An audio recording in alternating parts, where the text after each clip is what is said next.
Pour les plus curieux d'entre vous, peut-être aurez-vous remarqué que dans la description générale de notre podcast, on évoque les films, les séries, mais aussi les jeux vidéo. Et aujourd'hui, on peut dire qu'en quelque sorte, on va mettre un premier pied dans cet univers. Et c'est pas rien, parce que les jeux vidéo, Bastien et moi, c'est une grande histoire d'amour. Je pourrais vous narrer nos nuits blanches sur les volets de la saga Uncharted, nos cauchemars devant BioShock premier du nom, ou encore nos innombrables confrontations sur PES et autres FIFA. Mais je ne voudrais pas rappeler de mauvais souvenirs à mon vieux compère Jean-Michel Raté, que dis-je, mon cher Bastien. Bref, aujourd'hui, si on va en effet parler de jeux vidéo, on va plutôt regarder ça à travers l'écran du cinéma et surtout à travers la vision d'un tout petit réalisateur pas très connu. Clairement, sur le papier, ce Ready Player One avait de quoi faire rêver. D'abord parce que quand tonton Spielberg se lance dans un projet, on ne peut que avoir envie d'y aller. Mais alors, imaginez le pape de la pop culture s'emparer du 10e art, ça avait franchement de la gueule. Et je me souviens qu'en 2018, année de la sortie du film, je m'étais précipité pour aller au cinéma le jour de la sortie. Mais au final, est-ce que le pari est réussi ? Parce que, en vrai, c'était risqué. L'histoire nous a souvent montré que l'adaptation d'un média à un autre n'était pas franchement toujours très efficace. On pourrait citer ainsi de nombreux films dont les portages sur nos consoles se sont avérés pour le moins désastreux. Oh, il existe bien des exceptions, quelques perles qui ont réussi à maintenir leur niveau sur le grand écran et manette à la main. Au hasard, je pourrais vous citer par exemple l'incroyable Batman et Robin qui a réussi parfaitement à retranscrire sa nullité cinématographique sur ma PlayStation 1, et ça c'est fort. Pourtant, malgré cette tendance au naufrage, depuis quelques années, la mouvance inverse s'intensifie et les jeux arrivent à leur tour au cinéma. Sonic ou encore Mario ont ainsi eu droit à leur apparition sur grand écran, portant haut les couleurs de leurs univers et ont atteint un certain succès. Ici, l'équation était tout autre, parce qu'il s'agissait de fabriquer un jeu dans un film et d'en exploiter les codes. Et à l'arrivée, le problème c'est que si le film explore en effet de nombreux pans du jeu vidéo moderne, il en reprend aussi tous ses défauts. Et le premier qui saute aux yeux et qui va poursuivre le spectateur, tout au long de son aventure, c'est cette affreuse manie qu'a le film de vouloir absolument tout expliquer, tout le temps, sans raison. Au même titre que l'on peut parfois se sentir pris pour un idiot lorsqu'on a la manette à la main et qu'on nous montre avec de gros points d'interrogation sur les cartes les endroits qu'on est censé découvrir tout seul, coucou Ubisoft, ici on se retrouve avec des dialogues qui semblent s'adresser directement au spectateur et des voix off aussi flemmardes qu'inutiles. On rêverait de pouvoir enlever ce foutu didacticiel pour prouver au jeu, enfin au film, qu'on est plus fort que lui. Sauf que là, l'option n'existe pas et bordel que c'est chiant. J'avais gardé un bon souvenir de mon expérience cinéma, mais le revisionnage m'a laissé bien plus mitigé. Peut-être ai-je perdu ma candeur de spectateur, me direz-vous.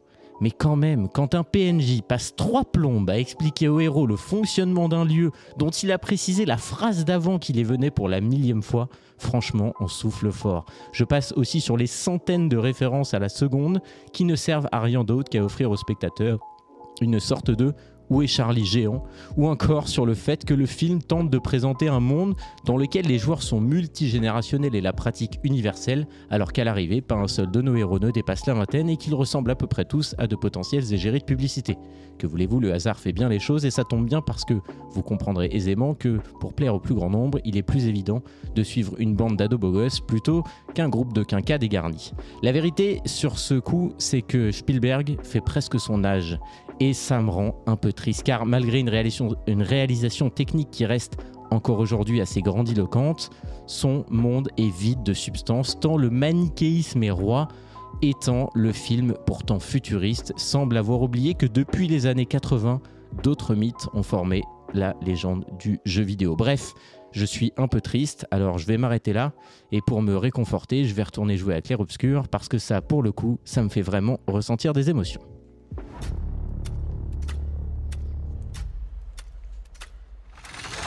Ne l'oublie pas, un grand pouvoir implique de grandes responsabilités. Ouh, c'est un bingo! Mais qu'est-ce que vous voulez que ça me foute vos conneries?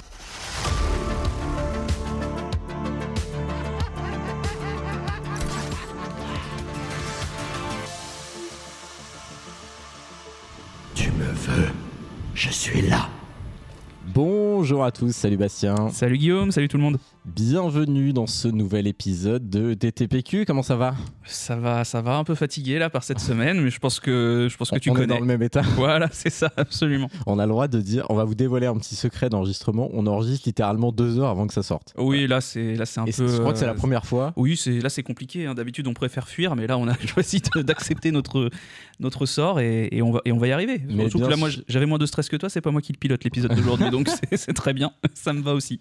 Bon, en tout cas on est ravis de vous retrouver pour ce nouvel épisode et on va parler quand même pour la première fois de Spielberg. Quel plaisir. Comment tu dis ? On va parler de de Spielberg. Oh là là, c'est beau, il a enlevé le ch. Oh là là là là. Oh là là, c'est beau. Non, en vrai, moi je suis très content de parler enfin de ce réalisateur. Ça fait partie des grands. Ah bah oui, c'est clair et net. Et donc très très content, même si vous l'avez compris à mon édito, c'est pas son meilleur film, en tout cas de mon point de vue, on va avoir l'occasion d'y revenir.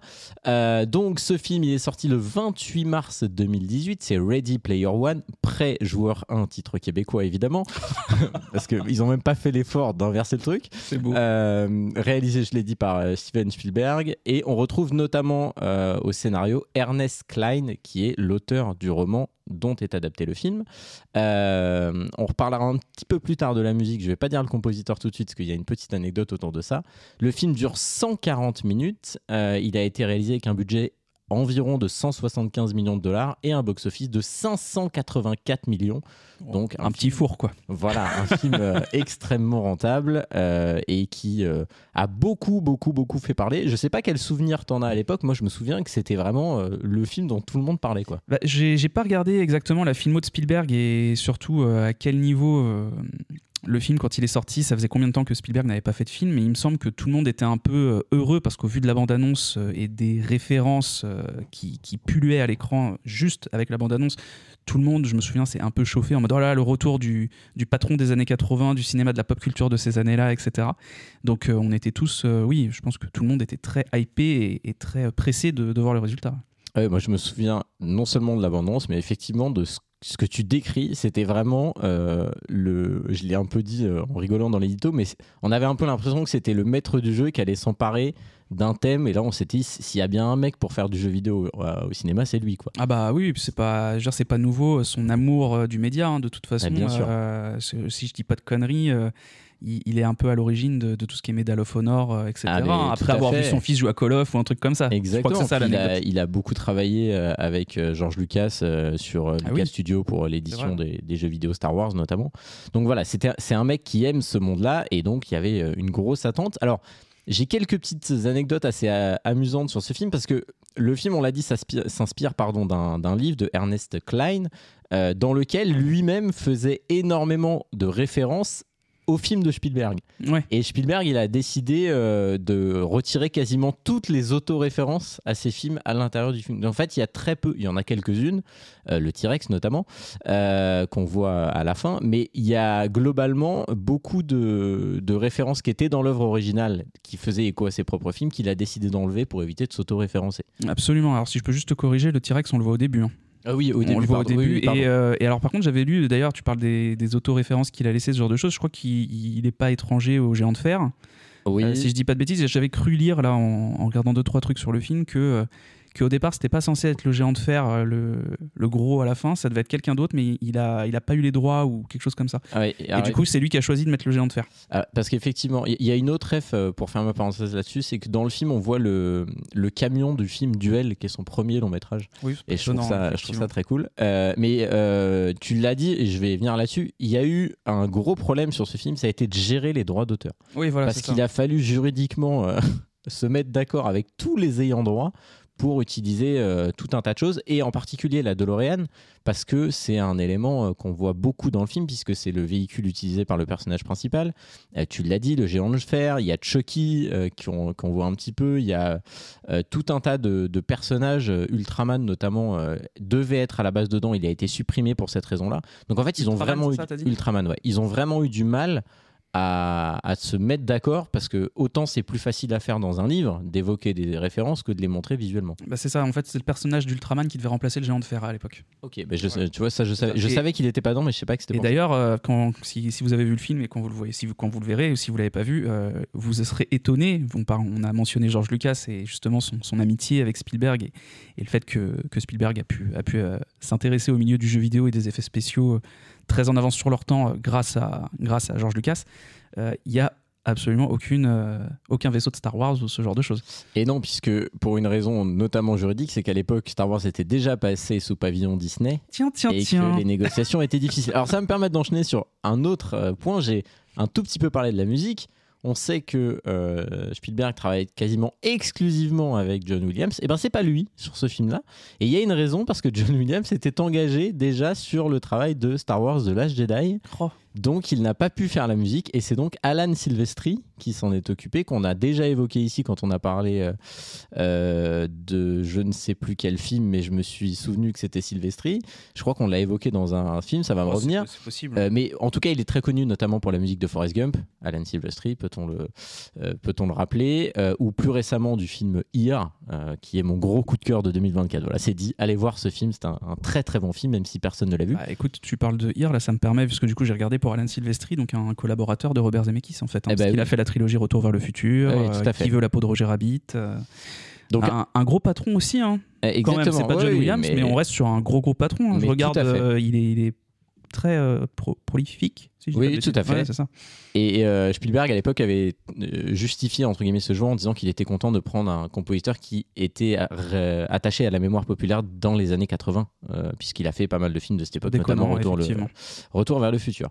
Et puis, quand même, un dernier petit point sur la production du film, c'est évidemment le tournage, qui a été, vous l'imaginez, particulier, puisque toute une partie du film se passe donc dans un univers de jeux vidéo.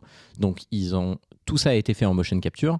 Donc on a à la fois des scènes réelles et à la fois des scènes en motion capture, ce qui a rendu le tournage assez particulier, vous imaginez bien, pour les comédiens, puisque ça demandait d'avoir quasiment un double cast pour les personnages, enfin pas quasiment, d'avoir un double cast pour les personnages principaux, puisqu'ils ont parfois été doublés pour la motion capture. Donc c'était vraiment un tournage particulier, et à l'arrivée un film qui a une gueule vraiment particulière. Et du coup, qu'est-ce que tu en attendais, toi ? Pourquoi on a choisi ce film-là ? Moi, j'ai une petite idée derrière la tête. Mais... On a choisi ce film pour faire un Spielberg, c'est sûr. C'est pas faux. Non, on avait beaucoup hésité quel Spielberg faire, tant sa carrière est longue. Mais on s'est un peu rabattu sur celui-là parce qu'on s'est dit que c'est un film qu'on avait quand même beaucoup aimé. Enfin, à l'époque en tout cas, beaucoup aimé tous les deux. Et que, comme tu l'as très bien dit dans l'édito, un film qui fait un peu le lien entre jeux vidéo et cinéma dans les deux sens. Et du coup, c'était sur le papier très intéressant pour nous d'en parler. Et puis voilà, quoi. Ça, je pense que pour le choix... T'avais des attentes, toi, particulières sur la première fois, et peut-être là pour le podcast ? La première fois, pas tant que ça. Je me suis dit à l'époque, je veux voir un Spielberg, ça peut que être bien. Il y a un peu cette image-là. Mais je me souviens quand même faire partie de ces gens qui disaient putain, il y a l'air d'avoir tellement de références. Il était un peu finalement en avance. On n'a pas dit quelle année il date, le film. 2018, oui, donc en avance, c'est un grand mot. Mais en tout cas, il a fait vraiment le film fanservice, tu vois. Et totalement. Du coup, forcément, ça m'a donné envie. Hein. C'est pour ça. Donc, en termes d'attente, justement, je voulais voir à quel point il arrivait à jouer avec tous ces éléments de la pop culture, une pop culture à laquelle il a participé, parce qu'on voyait déjà le géant de fer dans la bande-annonce. Et les codes du jeu vidéo aussi, voilà. C'est un peu ça, c'était un peu ça mes attentes, toi. Et toi ? Moi, j'avais vraiment une attente assez forte, comme tous les films de ce réalisateur, et je l'ai dit, je suis allé le voir le jour de la sortie, j'étais vraiment content, et j'en avais vraiment un bon souvenir.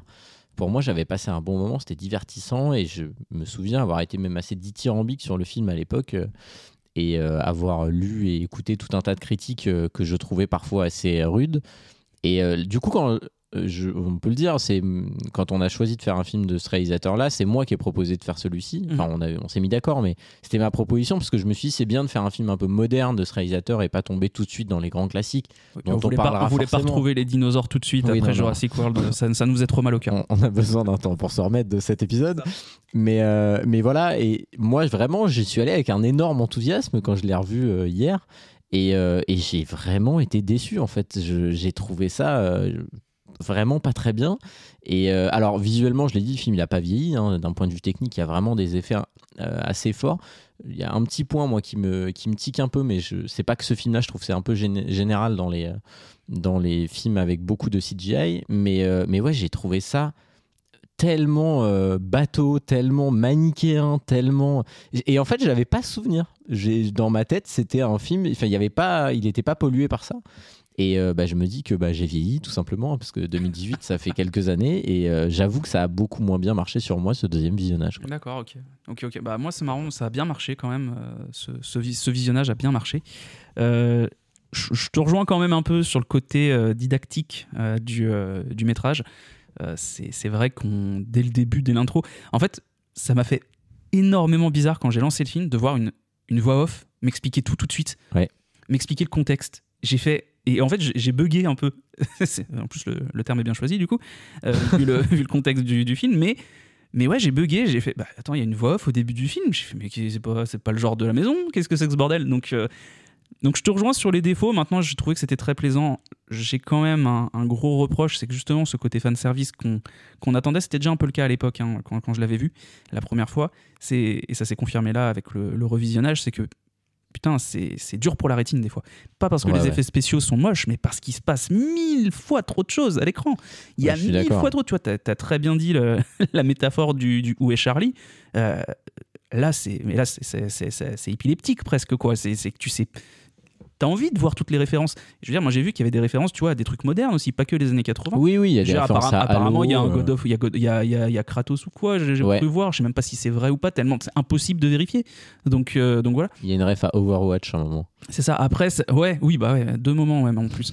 Mais ce que je veux dire, c'est qu'après, c'est bien foutu aussi. C'est peut-être une façon pour lui de dire, mais de toute façon, aujourd'hui, les gens veulent que ça, J'ai bien aimé en fait le côté, je dirais pas rétro, mais le côté où on te dit on a envie de faire revivre nos vieilles idoles, on a envie de se reposer sur nos acquis. Et d'ailleurs le personnage du créateur de l'Oasis, puisque c'est le nom de cet endroit, de ce jeu vidéo à taille planétaire, c'est pour moi c'est Spielberg, c'est une personnification de Spielberg. Ah bah totalement, oui.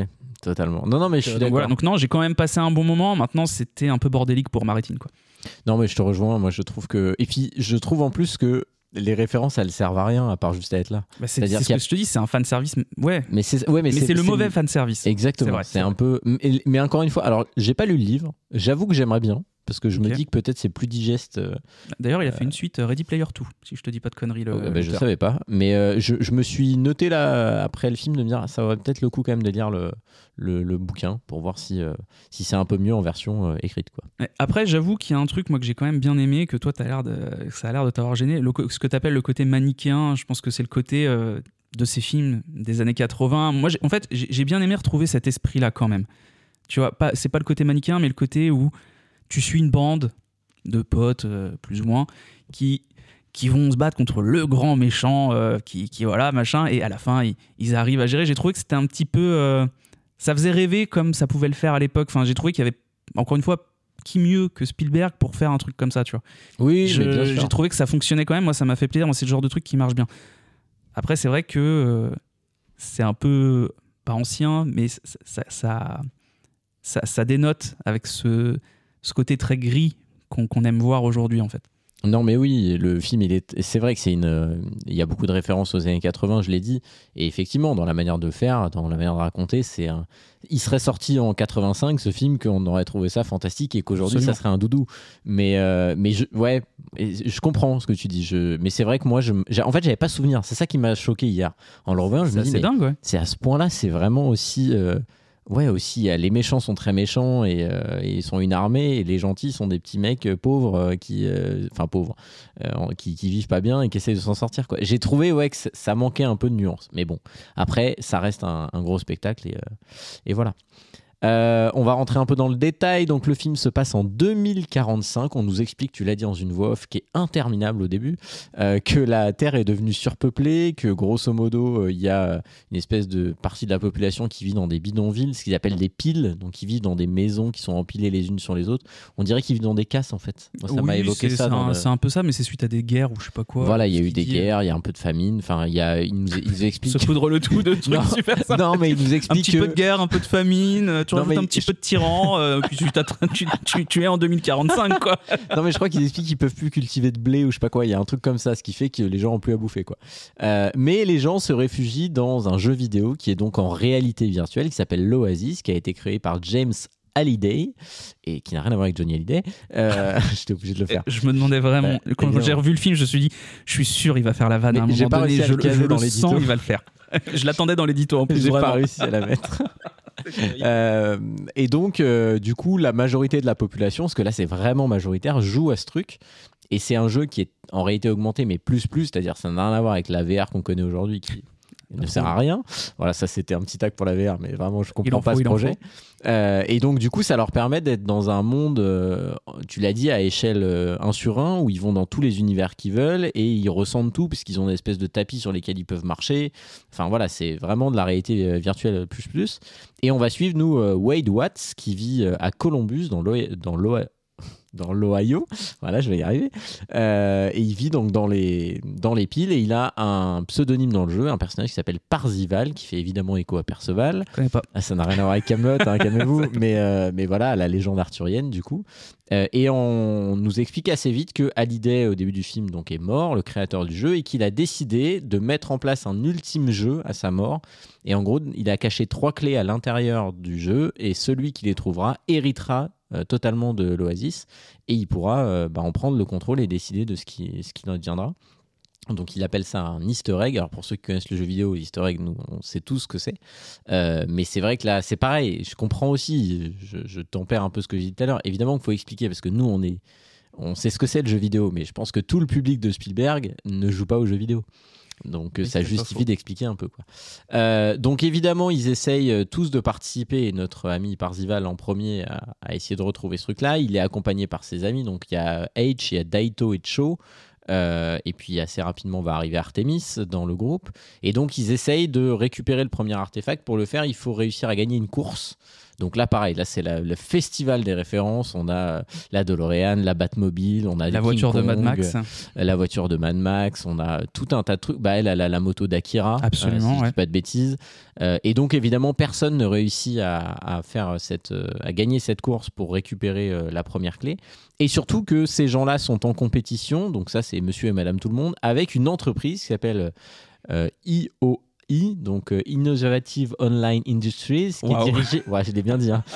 IOI si tu préfères, Innovative Online Industries, dirigée par Nolan Sorrento. J'ai pas parlé Christopher. Rien à voir. Je l'avais pas. Ouais, c'est la fatigue. On va y arriver. Qui est joué par Ben Mendelsohn. Alors j'arrive pas à dire son nom. Mendelsohn. Il va être terrible cet épisode. C'est pas possible. Non, mais en plus, j'adore cet acteur. Je sais pas si. Il a une tronche assez connue de. Mais il a joué. Années, il joue dans Star Wars 8, lui, me semble-t-il. C'est un des mecs de l'Empire. Ce monsieur, je crois qu'il. Je vais confirmer ça, mais ça m'étonnerait qu'il soit dans la Rébellion, effectivement. Non, il joue pas dans le 8, il joue dans Rogue One. Je dis des bêtises, c'est un des méchants de Rogue One, me semble-t-il. Je vais te dire ça. Bref, en tout cas, ce monsieur dirige une méga entreprise qui a décidé de gagner le jeu pour s'emparer de l'Oasis, avec ici uniquement un but lucratif, parce que c'est clairement on récupère la boîte et on va la fructifier pour gagner de l'argent. J'ai raison, c'est Rogue One? Alors déjà, avant toute chose, on l'a vu dans The Dark Knight Rises. Mais oui, c'est Roland Daggett. Voilà, John Daggett.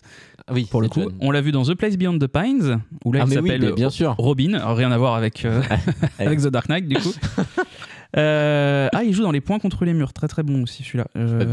Tac, Ready Player One, Captain Marvel, Spider-Man Far From Home. Dis-moi Rogue One, je t'en supplie. Il joue pas dans Rogue One? Aïe, aïe, aïe. Un coup dur. Il joue dans Rogue One, Star bon. Wars Story. Orson Ok. Krennic. Il me semble bien.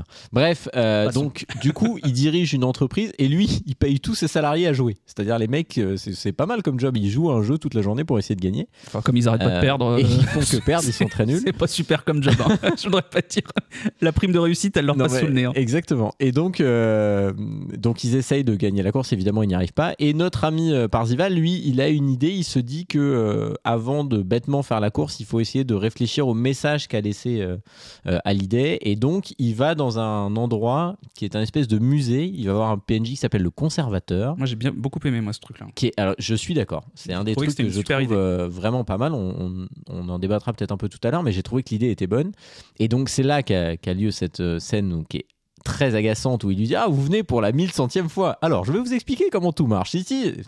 Ça, je trouve ça vraiment con parce que vraiment il le reconnaît, il lui réexplique le truc, mais bref, c'est un personnage de jeu vidéo. Oui, combien de fois toi quand tu parles à un PNJ après avoir jamais réussi la quête ou quand tu la recommences, le mec te dit les mêmes choses et t'appuies sur rond, passer. Je suis d'accord, sauf que là il le reconnaît et il lui dit c'est la 1000e fois qu'il vient. Donc c'est ça qui je trouve con. S'il arrivait en disant bienvenue truc et que l'autre à la limite faisait une blague en mode j'en ai marre que le PNJ me répète la même chose, ça serait drôle. Et ils auraient pu en jouer, ils auraient pu contourner ce truc-là. Voilà, je suis désolé, mais non, j'ai trouvé ça vraiment pas cool. Je suis d'accord avec toi, mais quand même. Bon, merci. Donc, il va aller écumer un peu les souvenirs de ce gars-là, et notamment une conversation... Non, c'est pas tout de suite la conversation qu'il a avec l'autre co-créateur, si peut-être c'est là. Je me souviens plus. Non, la première scène qu'il va étudier, justement, effectivement, c'est suite à la fête de lancement de l'Oasis. Donc, c'est son souvenir à Hallyday, et donc, du coup, les deux parlent et ont pas l'air d'être complètement d'accord. Exactement, parce que du coup, le musée nous permet de revoir tous les souvenirs de Hallyday. Alors ce qui est marrant, c'est qu'on les revoit mais de l'extérieur. Un peu à la Minority Report finalement. Il y a un peu de ça manière, et moi la manière dont c'est filmé d'assez loin, ça m'a fait penser un peu au jeu Quantic Dream. C'est-à-dire ce truc où tu vois une scène d'assez loin et tu peux interagir plus ou moins directement. Les jeux Quantic Dream où la frontière entre cinéma et jeux vidéo est plus floutée du tout, puisque là tu joues à un film interactif. Mais absolument. Donc moi ça m'a fait, je sais pas s'il a pensé à ça lui, mais moi ça m'a évoqué un peu des trucs dans Heavy Rain, etc. Et donc finalement il va comprendre lui à travers ça qu'en fait il faut pas faire la course à l'endroit, il faut la faire à l'envers, c'est-à-dire il faut faire demi-tour au départ, ce qu'il va faire. Et il va du coup se retrouver sous le décor de la course, ce qui est plutôt bien fait pour c'est plutôt sympa. Parce que là, il voit toute la course vue d'en dessous et évidemment, il peut arriver et gagner la course sans aucune des difficultés. Parce qu'il ne gagne pas la course parce que King Kong les arrête juste avant l'arrivée à chaque fois. Exactement. Et d'ailleurs, la première fois, il sauve Artemis. C'est comme ça qu'il la rencontre et qu'il va tomber amoureux d'elle à peu près 8 secondes et demie. Elle est si belle, Artemis. Dans son avatar, en tout cas. Oui. Je préfère la vraie. non, mais lui, il tombe amoureux de l'avatar, ça je veux dire. C'est vrai. Et donc, il va récupérer la clé, il va faire croquer les copains pour qu'ils récupèrent aussi la clé et ils vont se mettre en quête de la deuxième clé. Et là, de nouveau, ils vont chercher. Fort Boyard, en fait. Voilà, ils vont chercher un indice et cet indice va les conduire à revivre un moment particulier, puisqu'on comprend que la deuxième clé, elle est cachée, entre guillemets, dans un truc qui est en lien avec un souvenir qu'il a eu, où on comprend que Hallyday a eu un flirt avec une jeune femme et qu'il a essayé, il l'a invité au cinéma et ils vont se retrouver, ils essayent de retrouver le film qu'ils sont allés voir. Et donc, ils essayent de trouver ça. En parallèle, ils sont toujours poursuivis par l'entreprise. Comment s'appelle l'entreprise ? J'ai déjà oublié. IOI, qui est toujours menée par Nolan Sorrento. Et donc, voilà, ils vont finalement créer un clan pour essayer de s'en sortir. Et à partir de là, le film va un peu changer de dimension, puisque jusqu'à maintenant, tout se passait à l'intérieur du jeu. Mais comme ils ont trouvé la première clé, la boîte de Sorrento, lui, il dit, non, il faut trouver leur vraie identité et on va aller les choper dans la vraie vie, ces mecs-là, et comme ça, on va les mettre hors d'état de nuire et on va récupérer leur stuff. Parce que je ne l'ai pas précisé dans le jeu, mais en gros, quand on meurt, on perd tout ce qu'on possède, tous ces artefacts et tout, y compris toutes ces skins qu'on a achetés et compagnie. Et donc si on arrive à les tuer dans le jeu, on récupère la clé. Alors oui, c'est ça, c'est un peu plus compliqué que ça. En fait, ils veulent pas tout de suite trouver leur vrai nom. Hein. Au départ, il engage un mec dont on verra jamais justement l'identité réelle, on connaît que son avatar. C'est vrai. Pour justement fumer Percival et compagnie pour qu'ils aient plus de stuff et qu'ils perdent la clé en fait tout simplement. Non, pas qu'ils perdent la clé et qu'ils perdent l'indice ou un truc comme ça. Ouais, c'est ça. Mais sauf qu'ils y arrivent pas. Il y a une séquence dans une boîte de nuit qui est plutôt stylée d'ailleurs. Oui, ça va. Plutôt pas mal faite visuellement, j'entends. Et donc à la suite de ça, il s'enfuit et là le mec dit bon bah maintenant j'en ai marre, je vais embaucher un parce que Perceval a dit à Artemis comment je il m'appelle s'appelle Wade. Voilà. Elle lui dit non mais il faut pas Mais il dire faut ton pas le nom. dire, tout le monde peut t'entendre, voyons, tu es fou Perceval. Voilà, ça se passe grosso modo comme ça. Donc voilà, je vais pas rentrer dans le détail de la dernière partie et je pense qu'il y a une scène qu'on va évoquer très vite là maintenant. Mais voilà, à ce stade, toi, qu'est-ce que tu retiens justement du film sans parler de la fin? Bah, moi, la scène, la première course, pardon, moi je la trouve vraiment cool. C'est là que tu vois le T-Rex, tu vois King Kong, c'est le bordel. Effectivement, tu vois tous les véhicules les plus connus de la pop culture, le mec roulant DeLorean. Bon, tu ne peux qu'aimer à ce moment-là du film. Tu ne peux que te dire, bon d'accord, là je vais aimer, tu vois, là c'est bien. Mais puis après, c'est le problème, c'est quand tu vois les avatars des gens qui sont eux-mêmes des références à des films que leurs personnages réels ont aimé, on le sait, c'est ce qu'on nous dit dans cette superbe voix off. Donc à ce moment-là, c'est pas encore trop épileptique, pour reprendre le terme que j'utilisais tout à l'heure. Et vraiment, la première course, je l'ai trouvée vraiment très bien menée. Visuellement, elle est incroyable. Je crois que c'est là qu'on voit le camion de duel aussi, si je te dis pas de conneries. Hein. Il est là. Ça n'a pas vieilli. Alors, c'est pas si vieux. Non, ça n'a pas si mal vieilli, honnêtement. Même si c'est pas si vieux. Ah bah oui, bien sûr. J'entends. Bah, ce qui est grave, c'est qu'aujourd'hui, on fait pire. Non, mais c'est ça qui est grave. Donc non, vraiment, moi, c'est cette scène-là. Et puis non, surtout... à ce moment-là, bon, je te laisse le plaisir de parler de la fameuse scène. Je t'en prie. C'est la scène Shining, qui est peut-être celle qu'on retiendra le plus de tout le film, de toute façon. Je t'ai parlé de la première course parce que voilà, je trouve qu'elle met dans le bain, etc. Mais le vrai truc que tu retiens, c'est cette scène-là. Quand ils trouvent finalement le film, donc c'était Shining, et qu'en fait ils doivent aller à l'intérieur du film Shining, recréé pour l'occasion dans l'Oasis. Alors, je vais donner quelques infos. J'avais gardé ça de côté. Il faut savoir que cette scène n'existe évidemment pas dans le film, enfin dans le roman. Elle a été ajoutée au film.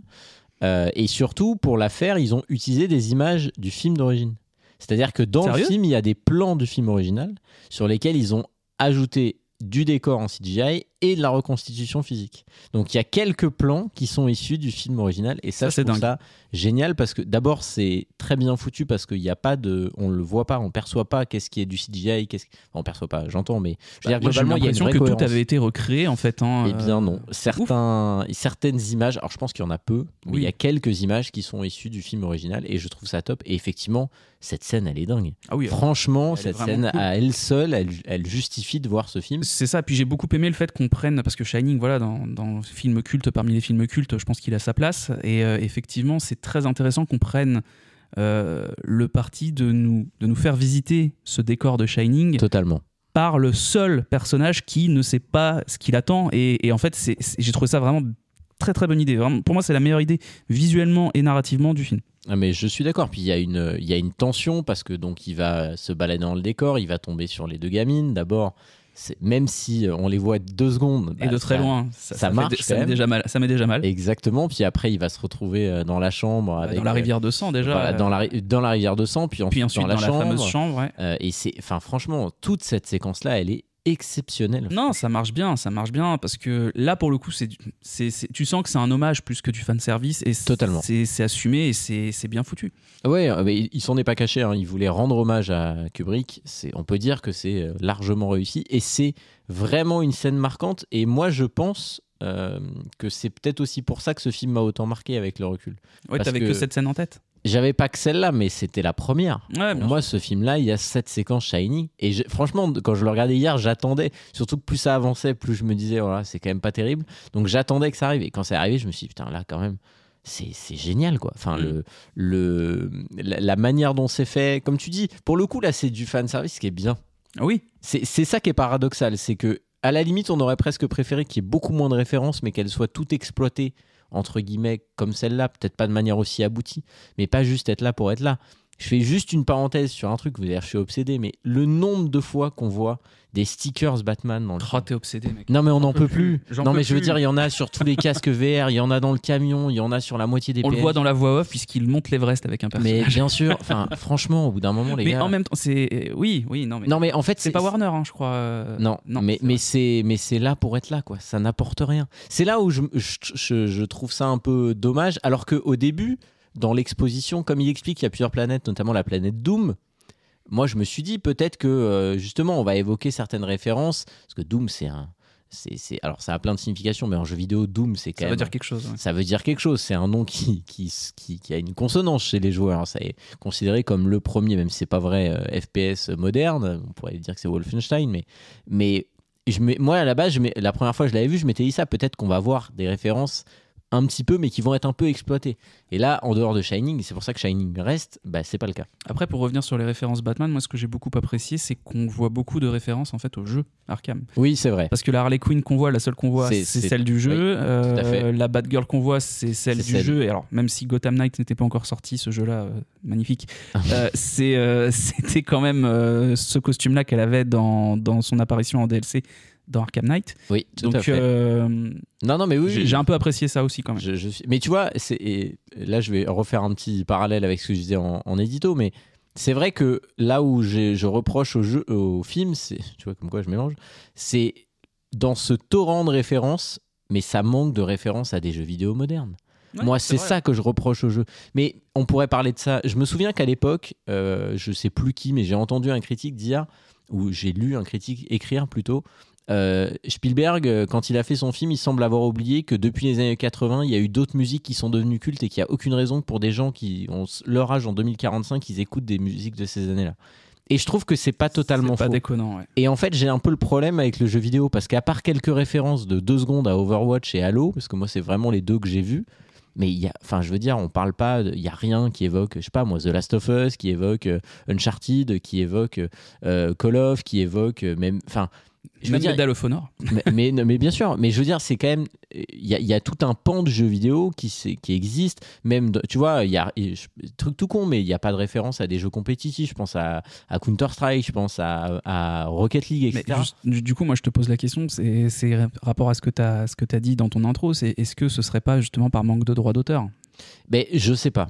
Franchement, je sais pas parce que je me dis quand t'arrives à, enfin peut-être que oui. De droit d'auteur, je me comprends. Quoi. Oui, non, mais tout à fait. Non, mais peut-être qu'il y a de ça. Mais je trouve ça du coup dommage parce que ça donne un peu le sentiment que le film se passe dans le futur pour justifier que l'univers techniquement il tient pas la route. Mais en même temps, il repose sur des références qui ont au moment où le jeu existe qu'en 60 ans. Enfin, c'est en 2045. Ça veut dire que les années 80, c'est 60 ans avant. Et je trouve que ça, en fait, ça manque de lien. Et pour un film qui, moi, à mon avis, aurait dû être justement un truc qui réconcilie un peu les jeux vidéo, les joueurs de jeux vidéo et les puristes du cinéma, je trouve dommage de ne pas avoir mis un peu plus d'éléments. Et tu vois, je vais même pousser le raisonnement. La référence à Shining, on vient de le dire, elle est géniale. Là-dessus, on n'y revient pas, on l'a dit tous les deux. Mais moi, j'aurais bien aimé qu'ils fassent ça dans un univers de jeux vidéo. Oui, ça aurait été logique, effectivement. Parce que en vrai, il y en a plein. Enfin, je veux dire, si on parle de jeux même un peu rétro, il aurait fait un truc dans une map de GoldenEye, ça aurait été, les gens auraient adoré. Tu vois parce que là, GoldenEye, on en parle juste parce que c'est le jeu préféré du personnage d'Hallyday. Ben oui, donc justement, ça aurait été cool qu'il ait un truc en lien avec ça. Après, moi, je sais que j'ai repéré aussi. Enfin, tu vois, dès le départ, la première image qu'on voit de l'Oasis, c'est la planète Minecraft. Oui, tout à fait. Donc, ça reste quand même assez moderne comme jeu, même si c'est Minecraft. Mais non, mais est-ce qu'on l'exploite ? Non, bien sûr. C'est juste elle est là pour être là, mais c'est le problème de l'ultra référencement qu'il y a dans ce film. C'est qu'en fait, c'est là pour être là. Tu l'as très bien dit tout à l'heure. Je sais que par exemple, à un moment donné, Artemis, pour le coup, à la fin, dans la bataille finale, sort un fusil. C'est le fusil de Gears of War. Oui. Il est tout de suite éclaté. Oui. Elle l'utilise pas. Oui, j'aurais aimé l'avoir. En plus, vu qu'il n'y a pas de sang dans ce jeu, tu te transformes en pièces dès que tu te fais tuer. Sûr. Mais fallait qu'elle aille défourailler avec la tronçonneuse de l'arme, tu vois. Alors, c'est peut-être le moment de rappeler que le film dure 2h20. Donc, c'est à la fois assez long pour un film, enfin c'est une bonne durée, mais c'est vrai que pour caser tout ce qu'il voulait caser, c'est peut-être trop court. Oui, puis quand même les 2h20 tu les vois pas passer non plus quand même. Non, le film il a un rythme assez effréné. Oui, ça s'arrête pas. Donc voilà ce qu'on retient en tout cas des scènes principales. Y a pas, même si la bataille sur la neige à la fin est plutôt sympathique, elle est pas marquante. Ouais, tout à fait. Elle est assez générique. Alors justement, on va parler un petit peu de la fin. Donc ils finissent par récupérer cette deuxième clé. Donc en l'occurrence c'est Artemis qui la récupère. Ouais. Que pour la récupérer, donc ils vont comprendre que l'enjeu c'est pas tant que ils ont été voir le film, c'est qu'il a jamais osé embrasser cette fille-là, Hallyday. Et donc il y a une séquence qui est plutôt bien foutue d'ailleurs. Il a jamais osé l'inviter à danser aussi. Exactement. Parce qu'elle adorait danser. Ouais, et elle est en train de danser avec des zombies. Elle va passer de zombie en zombie pour aller la choper et danser avec elle. Ça m'a fait penser au manoir hanté de Disney. À un moment donné, quand tu j'avais pas passes, pensé à ça. t'as un bal de fantômes comme ça. Voilà, je pense pas que ce soit lié, mais ça m'y a fait penser. J'avais pas pensé à ça. Donc finalement, c'est Artemis qui récupère ce truc-là et donc ils se mettent en quête de trouver la troisième clé et qui s'avère être vous avez pas vu mais il vient de me faire passe-partout. C'est vrai que ça aurait été très drôle une ref, ça aurait été incroyable. Ça aurait été improbable mais très drôle.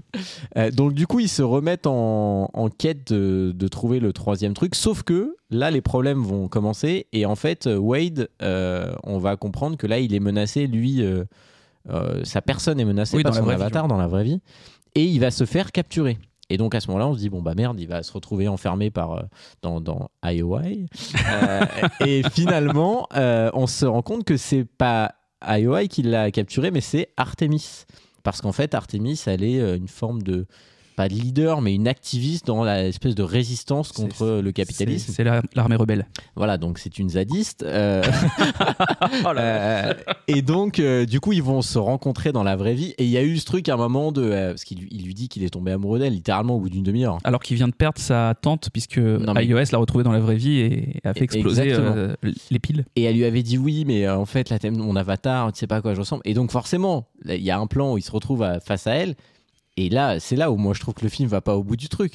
Pardon, mais cette actrice, c'est une très belle actrice. Enfin, je veux dire, on n'est pas là pour juger le physique, hein, c'est pas du tout l'idée. Mais si. Non, mais je rigole. Non, mais tu vois ce que je veux dire. Franchement, je trouve ça compte pas aller au bout du truc. Moi, j'aurais bien aimé que dans l'équipe, la seule surprise dans cette équipe, c'est qu'il y en a un qui a 11 ans. Mais on s'en fout. Enfin, je veux dire, c'est n'importe. Moi, j'aurais aimé voir un mec avec un peu en surpoids. Oui, mais surtout qu'en plus, on lance. Mais bien sûr, comme ça, au départ, tu dis, on fait une petite réflexion sur le fait que mais tu sais pas qui c'est dans la vraie vie, mais ça peut être n'importe qui, c'est ça le but de l'Oasis.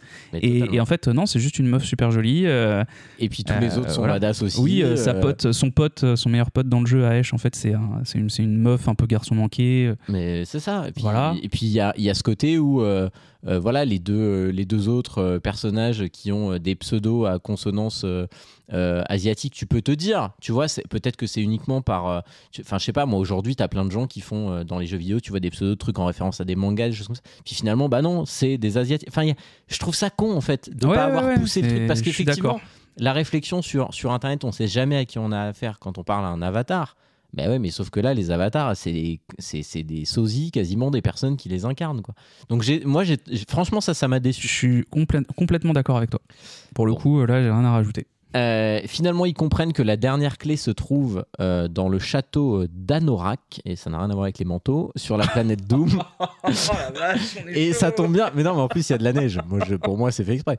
C'est terrible. Et donc, pour réussir à choper cette clé, il faut jouer un jeu d'Atari 2600. Là aussi, je suis désolé, mais putain, il n'y avait pas une console plus marquante à prendre. Et c'est pas ça. Là, c'était vraiment pour faire le tour. En fait, tout le jeu a été créé et tous les indices ont été créés par un mec qui est né dans ces années-là. Bah écoute, non, mais ce que je veux te dire, c'est qu'il allait pas je parle vraiment narrativement. Le personnage de Hallyday allait pas te dire bon, alors là, la dernière clé, elle est dans la PlayStation 5, dans le dernier God of War. Je suis d'accord, mais tu vas pas me dire que t'aurais pas pu prendre au moins la NES ou la Super NES. Et on s'en fout, l'Atari, elle est quand même marquante. Attends, moi, je trouve que non, mais c'est rapport à l'Easter egg. Parce que le jeu était sur Atari. Ça, je suis d'accord. Ça, je comprends l'idée. Mais quand même, malgré tout, moi, je me dis, putain, pareil, d'un point de vue temporel, ça tient. L'Atari, c'est sorti à la fin des années 70. L'autre, on est en 2045, il vient de mourir. Il était au mieux tout juste né dans les années 70. Alors oui, et c'est là que je me permets de te corriger, c'est qu'en fait, il n'est pas mort il y a peu de temps. Il est mort il y a quand même un certain temps, puisque justement, on dit ça fait des années, parce que ça fait des années que personne n'arrive à trouver la première clé. Oui, c'est vrai, t'as raison. Et oui, j'ai raison. Mais bref, donc du coup, il faut qu'il trouve le jeu d'Atari dans lequel est cachée la clé. Et il y a des centaines de jeux sur Atari. Il y a tous les jeux de la console, en fait, je crois, sur place. Donc, ils sont en train tous de les tester. Donc, évidemment, la boîte de Sorrento, ils essayent tous de tester le jeu. Et ils finissent par comprendre, parce qu'en fait, ils jouent quand ils sont projetés dans l'univers Oasis, ils jouent sur une espèce de plaque de glace. Et au bout de quelques secondes, c'est pas le bon jeu, la plaque s'effondre et il tombe dans l'eau. Et au bout de quelques minutes, ils se rendent compte que le jeu auquel il faut jouer, c'est Adventure, qui est donc un jeu sorti en 1979 sur Atari. Et eux, ils se disent, il faut qu'on finisse le jeu. Et si on finit le jeu, on va s'en sortir. Pendant ce temps-là, Parzival, lui, il réussit donc à échapper une nouvelle fois à Sorrento, parce que Sorrento, il fait une intervention dans dans la base des zadistes là, pour essayer de récupérer tout le monde. Artemis, elle se sacrifie, donc elle l'aide à s'échapper et elle se laisse capturer, avec l'idée que si elle se fait capturer, elle va se retrouver dans la base des méchants, quoi, grosso modo, et elle va peut-être de l'intérieur pouvoir les aider. Oui, c'est un peu plus subtil, mais oui, c'est Oui, ça. oui, mais je grossis un peu pour Bien qu'on sûr, bien avance, sûr, mais je t'en mais prie, dans y a pas l'idée, de mal. c'est un peu ça. Donc elle se retrouve à l'intérieur, lui, il réussit à partir, et lui, du coup, il décide de publier un message, parce que comme il a trouvé les 2 premières clés, il est devenu extrêmement connu. Donc il publie un message dans l'Oasis que tout le monde regarde en disant, écoutez, il faut venir à tel endroit, la clé, elle est là, sauf qu'on a besoin d'une armée, grosso modo, quoi. Et il fait ça, et on a un plan qui est assez cool d'ailleurs, où on a une armée de centaines de milliers de joueurs qui arrivent dans... Un plan à la Avengers. Ouais, c'est ça, ou même, j'ai presque envie de dire à la Seigneur des Anneaux, quand tu vois les armées presque qui arrivent plus, et t'as tout. raison. Ouais, c'est vrai. Donc ils arrivent par milliers, et donc va démarrer une espèce de bataille. Le problème, c'est que le méchant, il a un artefact ultra rare dans le jeu qui permet de créer un bouclier géant autour du château. Et pour le désactiver, il faut trouver le moyen de le désactiver. Et du coup, notre amie qui s'est faite enfermer, elle se dit, je vais essayer de trouver le moyen de désactiver ce truc-là. Et en fait, Parzival, à l'intérieur du jeu, il arrive à la retrouver, elle, avec son avatar. Il la tue dans le jeu pour qu'elle soit libérée et qu'elle puisse aller vivre dans le monde réel, donc ce qu'elle fait. Et elle arrive à choper les codes dans le bureau du patron, et elle comprend comment fonctionne l'artefact. Oui, c'est ça, c'est pas dans cet ordre-là, Ouais, mais grosso modo, oui, mais ça, je te reprends pas en détail, je dis juste, je précise quand même en disant que ça se passe pas forcément dans cet ordre-là, et que oui, elle trouve le code parce qu'en fait le mec garde son mot de passe sur son fauteuil. Ce qui est infusé de Tchekhov, parce qu'on le voit au tout début du film. Absolument. C'est beau. Je savais que ça allait te faire plaisir. Ça y est, je vais bien. Ça y est, voilà, je savais que je vais mieux, tout va mieux. Tu peux le mettre dans le désordre, le film. Vas-y. Bon, tout ça pour dire qu'elle arrive à virer cette espèce de bouclier. Oui, c'est ça. Et donc la bataille commence. Ça se passe plutôt pas trop mal. Le géant de fer à un moment se sacrifie parce qu'ils doivent traverser un pont qui a été explosé. Donc il se sert de son corps de géant pour qu'il puisse traverser. Et il finit par accéder à la salle dans laquelle il va pouvoir jouer à Adventure. Et donc il va pour commencer à jouer, pour avancer. Et là, le grand méchant arrive dans le jeu. Sauf que le grand méchant, il a un deuxième artefact incroyable qui permet de tuer tout le monde dans le jeu, d'un coup. Je sais pas pourquoi créer un artefact comme ça dans un jeu comme ça. Moi, je me suis vraiment posé la question de me dire, mais quel était le projet du type qui a créé cet artefact-là ? C'est un peu faire repartir tout le monde à zéro. C'est ça. Toi compris. On est bien d'accord. Et donc, du coup, il menace de déclencher. Il y a une espèce de petite baston un peu nulle. Et finalement, il le déclenche et tout le monde meurt. Et là, on se dit, tout le monde meurt, donc personne ne récupérera jamais la clé, puisque comme on repart à zéro, on a perdu tout son loot. Donc, ils ont perdu les 2 premières clés. Et en gros, c'est mort. Le jeu... En fait, il préfère tuer le jeu plutôt que de ne pas l'avoir en sa possession. C'est ça. C'est le choix qu'il fait. Et finalement, alors qu'il n'y a plus personne, on retrouve notre ami Parzival qui revient dans le jeu. Coucou. Et voilà. Et il revient parce que, là aussi, fusil de Tchekhov, plusieurs scènes plus tôt, lorsqu'il était au musée avec le conservateur, il a fait un pari avec le conservateur qu'il a gagné. Et le conservateur lui a donné une pièce de 25 cents. Et en fait, cette pièce lui donne une extra life. En gros, il doit la lancer, c'est pile ou face. Si ça tombe sur extra life, ça lui donne une vie en plus. C'est le cas. Et donc, du coup, il est le seul joueur à l'intérieur. C'est ça. Et ce qui est génial, c'est que dans la boîte de Sorrento, tous les salariés regardent le mec réussir alors qu'ils sont censés l'attraper, quoi. C'est ça. Mais ils sont tous contents. Et ça, j'ai trouvé ça assez drôle. Oui, ça pour le coup, je trouve que c'est un très bon moment. Ouais, ça moi, pour le coup, cool. La première fois, je l'avais vraiment pas vu venir. Et je me suis dit, c'est génial, tout le monde est mort. Ciao, quoi, tout ça pour ça. Comment on va faire ? Et puis là, le petit extra live, je l'avais complètement oublié, la pièce de 25 cents. J'ai trouvé ça vraiment cool. Non, ça pour le coup, et je suis d'accord, la surprise marche. Et la difficulté, c'est qu'il doit résoudre donc le jeu, mais il est lui transbahuté dans un camion qui est poursuivi dans la vraie vie. Donc il joue en même temps, il y a une course-poursuite. Ça, c'est plutôt pas mal parce qu'on a les 2 aspects en même temps. Bon, il finit par réussir et comprendre qu'en fait, il faut pas gagner le jeu, mais il faut trouver le premier easter egg de l'histoire du jeu vidéo qui est caché dedans, qui est un pixel mort qu'il faut ramener à l'écran titre et qui permet d'afficher le nom du créateur du jeu. Donc il récupère la 3e clé. Il y a un plan qui dure à peu près 14 minutes où il essaye de mettre la clé dans le trou mais il n'y arrive pas. La clé de glace en plus, donc tu te dis elle va casser. Insupportable. Finalement il y arrive et il rencontre l'avatar pour la 3e fois de Hallyday qui lui dit en gros il y a un contrat à signer. Et là j'avoue que moi j'ai pas bien compris Pourquoi il signe pas? Non, je comprends ce qu'il explique, mais j'ai pas bien compris ce truc. C'est-à-dire, qu'est-ce qui fait qu'il se dit, bah non, je dois pas signer? Je trouve que c'est pas hyper clair. Parce qu'en fait, il se rend compte que c'est un test et qu'il faut pas qu'il signe le document pour avoir accès à la vraie fin du jeu, entre guillemets. Là, je crois que c'est ce qu'il dit, tout simplement. C'est qu'en fait, il dit l'Oasis est trop grand pour une seule personne et puis surtout à posséder, je veux dire. Et puis, en fait, il a créé un truc tellement universel, justement, qu'il appartient à tous ceux qui veulent y jouer. Et en fait, c'est l'amour d'un jeu vidéo. Parce que là, finalement, avec cette quête-là, c'est cette course aux clés. En fait, le créateur, Hallyday, c'est le seul truc de l'Oasis qui est un jeu vidéo où tu joues pour faire quelque chose, tu joues pour atteindre un objectif. C'est ça qui l'a redonné envie. Et en fait, c'est ce que son avatar dit à Percival à un moment donné, je crois, à peu de choses près, il lui dit ça fait plaisir de voir quelqu'un qui a joué. En fait, je suis content d'avoir permis aux gens de jouer. Merci d'avoir joué à mon jeu. Merci d'avoir joué à mon jeu, c'est ce qu'il lui dit à la fin. Donc voilà.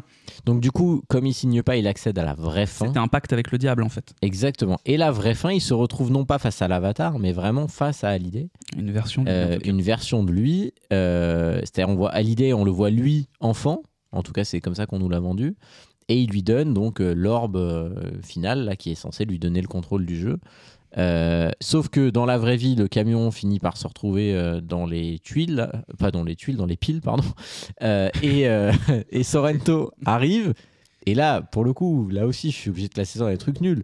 C'est-à-dire qu'il les trouve. Il ouvre le camion, il a une arme à la main. L'autre, il a donc l'orbe dans les mains dans le jeu, mais allez savoir pourquoi ça fait de la lumière dans la vraie vie.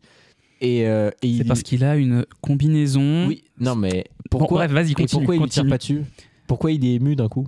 Alors que le mec, il n'est là que pour l'argent. Parce que c'est la beauté du truc. Je te rappelle que c'était un stagiaire de Hallyday à l'époque, avant de devenir un grand méchant et compagnie. Il voulait intégrer des microtransactions. C'est la seule interaction qu'on demande dans le jeu. C'est le mec lui dit si on mettait des passes gold et tout, on n'est pas dans Fortnite. Mais parce que c'est la vie, laisse tranquille. Oh là là, non, mais jamais content cet enfant. Honnêtement, t'as pas trouvé ça pas J'ai trouvé ça nul, oui, parce que j'ai trouvé ça un peu trop gros. Je me suis dit, bah là c'est bon, tu t'as gagné, pourquoi tu... Bah, bien sûr. Mais bon, je comprends ce qu'on a voulu nous montrer. C'est que le mec a pris conscience de quelque chose à ce moment-là. Il s'est dit en fait c'est trop beau, il y a de la lumière blanche dans les mains. Bon bah voilà, c'est bon, laisse-moi tranquille. Non mais en fait ce que je trouve dommage, c'est que pour arriver à ça, il aurait fallu qu'il ait un arc de rédemption. Je suis entièrement d'accord. C'est ça qui marche pas, c'est que ça arrive comme un cheveu dans la soupe. Et moi c'est surtout le truc qui m'a le plus gêné, c'est que tu l'as dit, il arrive au pile, donc il a bombardé quelques scènes auparavant. Hein. Et donc il y a une foule de gens qui protègent le camion. Enfin, c'est ce qu'on comprend. Et ils disent même on sait ce que vous avez fait. Hein. Il a un pistolet, ils sont 25 000. Oui. Il a un pistolet. Hein, et ils le regardent, ils lui font une haie d'honneur. Et en fait, ils lui font une haie d'honneur jusqu'au camion. Bah vas-y, va les tuer, tu as raison. Et là, tu te dis, mais vous pourriez l'arrêter là quand même. Oui, là, moi c'est ça que je me suis dit. Si vous y mettez à plusieurs, a priori, vous allez vous en sortir. Normalement, je pense que vous avez le nombre. Bon. Ça devrait le faire. Finalement, la police arrive, il est arrêté et l'autre récupère bien le contrôle du jeu. Et le film se termine par une espèce de séquence qui se veut drôle où tout le monde vient taper à la porte du camion. Mais lui, il veut embrasser la nana. Pécho. Voilà, il veut pécho. Bon, c'est pourquoi pas. Et finalement, arrive le co-créateur, puisqu'ils étaient deux au départ, qui lui dit voilà, une armée d'avocats et vous allez signer le contrat. Et il dit non, je vais pas signer moi tout seul. On va partager le pouvoir, chose que Hallyday n'avait fini par plus faire avec lui. Puisqu'en tout cas, dans le film, on nous faisait comprendre qu'ils s'étaient séparés. Qu'ils s'étaient un peu embrouillés. Et on apprend à ce moment-là que ce monsieur, le co-créateur, et le conservateur. Ça, j'ai trop aimé, moi. Et ça, c'est trop... Moi, tout l'arc du conservateur, j'ai trouvé ça trop bien. Pour moi, avec la scène de Shining, c'est le meilleur truc narratif du film. Je suis d'accord avec toi. Ça marche vraiment bien. C'est juste dommage que ça arrive après tout le truc con du méchant. Oui, parce que ça dure 2 secondes, quoi. Et ça dure 2 secondes. C'est juste avant l'épilogue. Exactement. Et l'épilogue, il est nul. Enfin, pardon, mais qu'est-ce que c'est que cette séquence de on a fermé 2 jours par semaine? Alors pourquoi pas? On a fermé 2 jours par semaine pour que je puisse pécho ma ciné. Non, mais ce que je trouve con, c'est que l'idée et le message, pourquoi pas? Moi, je trouve ça bien. Mais pourquoi c'est illustré par une scène où ils sont sur un fauteuil à s'embrasser? Ça n'a pas de sens. Parce que c'est important, la vie réelle. Je sais pas pourquoi je prends. Je sais pas pourquoi je prends cet accent depuis tout à l'heure quand je veux faire des phrases. Mais en tout cas, le fait est que oui, c'est ce qui. Mais de toute façon, il y a une voix off. Qu'est-ce que t'as pas compris? Il y a la voix off qui le dit à un moment donné. Mais voilà. On va pas chercher plus loin. Donc ça finit comme ça a commencé avec une voix off. Et ça finit avec une voix off. Que c'est super, qu'ils ont pris la décision de fermer 2 jours par semaine parce que vous comprenez la vie réelle, c'est mieux. C'est ce qu'ils nous disent mot pour mot, j'invente rien. Et ils galochent Samantha. parce qu'on n'a pas dit son vrai nom, mais c'est pas Artemis, c'est Samantha. Artemis. Qui ne veut pas qu'on l'appelle Sam. Elle le dit à un moment dans le film. Non, mais c'est parce qu'à ce moment-là, elle le connaît pas encore vraiment bien dans la vie réelle, donc en fait, elle a pas envie de lui donner cette intimité. Donc laisse-la tranquille avec sa proximité. T'es pas une meuf, tu sais pas ce qu'elle vit. Non, mais voilà. Donc le film termine là-dessus, et voilà. Honnêtement. On l'a dit, il y a quelques trucs qui marchent bien, mais globalement, c'est quand même... Globalement, c'est un peu bas de plafond, c'est très générique. C'est vrai que Spielberg, on était en droit d'attendre quelque chose de plus, pas complexe, mais de moins facile. Ouais, c'est ça. Pour moi, c'est pas manichéen, c'est facile. Ouais, je suis d'accord. Parce que le fait que ce soit manichéen, parce que je trouve pas le terme, le fait que ce soit manichéen, le fait que ce soit manichéen, pardon, c'est pas un défaut en soi, parce que la plupart des jeux vidéo aujourd'hui, t'as les gentils, t'as les méchants, ça me choque pas dans un film qui tourne autour de ça. C'est vraiment le côté où c'est très facile, qu'il y a aucune surprise et que même si c'est un film qui traite d'un jeu vidéo et compagnie, un jeu vidéo en réalité virtuelle, donc au sens noble presque du terme, tout à fait, t'es en droit d'attendre quelque chose de plus cinématographique en tant que spectateur. Non, mais je suis d'accord, moi c'est vraiment le reproche principal, il est là. Après, on l'a dit, on a quand même pas passé un mauvais moment, mais non, il est sympa. Il y a ne serait-ce que la séquence Shining, voyez-la, si vous voulez pas voir le film en entier, regardez au moins ce truc, c'est trouvable à peu près partout, et c'est voilà, il y a des bonnes idées. Dernier truc, on en a parlé 2 fois, mais on est d'accord que la musique, on s'en souvient pas. Non, non, pas du tout.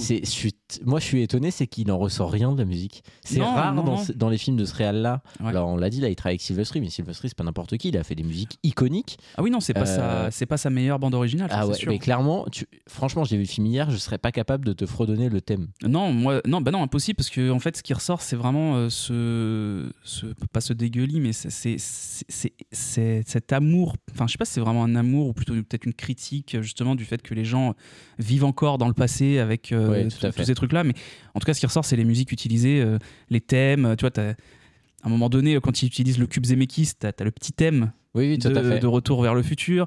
Tu vois, je sais plus, je l'ai très mal fait, mais vous l'avez compris. Oh la vache, il est temps que ça s'arrête cet épisode. Mais ce que je veux dire, c'est que oui, ce qui ressort, c'est l'utilisation de chansons connues. Ouais, je suis d'accord, effectivement.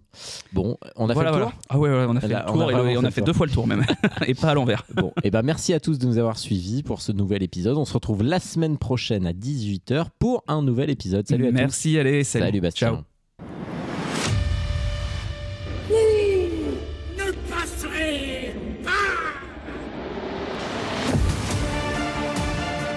Je reviendrai.